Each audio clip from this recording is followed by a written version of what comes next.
2019 সালের 20 সেপ্টেম্বর রাজধানীর নিকেতনে কথিত যুবলীগ নেতা গোলাম কিবরিয়া শামীমের কার্যালয় ও বাড়িতে অভিযান চালায় র্যাব। অভিযানে তারা জি.কে. শামীমের বাড়ি ও অফিস থেকে নগদ প্রায় 2.25 কোটি টাকা এবং 165 কোটি টাকার এফডিআর জব্দ করেন।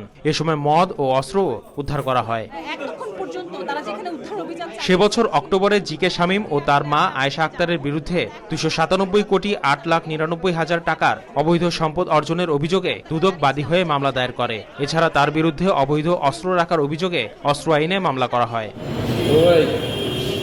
বৃহস্পতিবার সকালে জ্ঞাত আয় বহির্ভূত সম্পদ অর্জনের অভিযোগে দুদকের মামলায় ক্যাসিনো কাণ্ডে আলোচিত ঠিকাদার জি.কে. শামীমের 5 বছর 6 মাস সশ্রম কারাদণ্ড দিয়েছেন আদালত।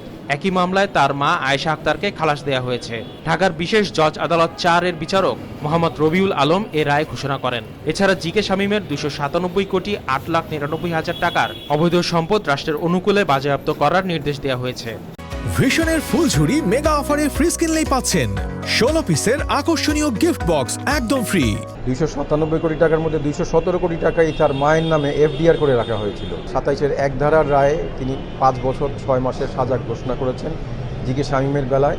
রায়ে অসন্তোষ জানিয়ে আসামি পক্ষের আইনজীবীরা উচ্চ আদালতে আপিলের ঘোষণা দেন। ভাই আমরা উচ্চ আদালতে যাব, কারণটা হচ্ছে এই সিআইডি কর্তৃক যে মামলাটা দায়ের করা হলো সেই মামলার মধ্যে জি.কে. শামীমের যত সম্পত্তি ছিল এবং আয়ের যে উৎস ছিল সেই সম্পর্কে পূর্ণ একটা ব্যাখ্যা দেওয়া আছে চার্জশিটের মধ্যে। যে আজকে দুদকের যে মামলা জাজমেন্ট হলো সেই মামলাতে সাক্ষী হিসেবে আনা হয়েছিল দুদক সিআইডি কর্তৃক দায়িত্বত মামলার যিনি তদন্তকারী কর্মকর্তা ছিলেন তাকে।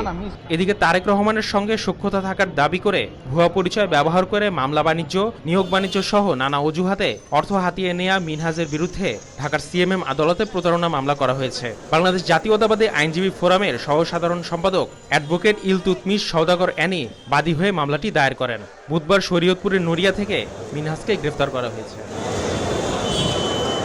আসিফ মোহাম্মদ সিয়াম, সময় সংবাদ, ঢাকা।